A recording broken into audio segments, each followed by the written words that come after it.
Čau lidi, tady je part 3, když se leze na střech. Já jdu dolů, já nechci, to mě natáčí Petr a já končím, protože já mám extrémní strach. Mě se může na těch vrstech. Takže já končím. Bro. No, tak to jdu zkusit, kámo. Lidi, já tady ještě jednu. Maxi, ty jsi hodně vysoká. Kdyby něco, máš mega 2 díry obrovský na zadku.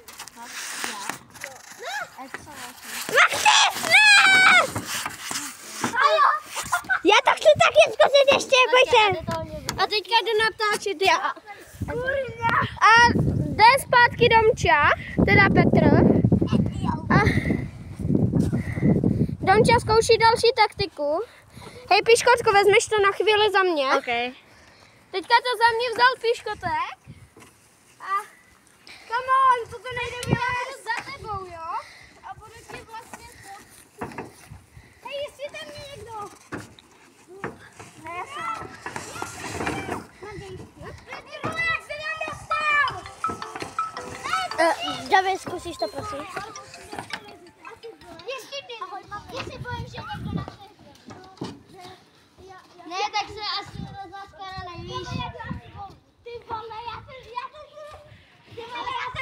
jsem myslel, že jsem mrtvý. Zatím to jako vypadá, že jako nejvíce to pomohlo Maxovi.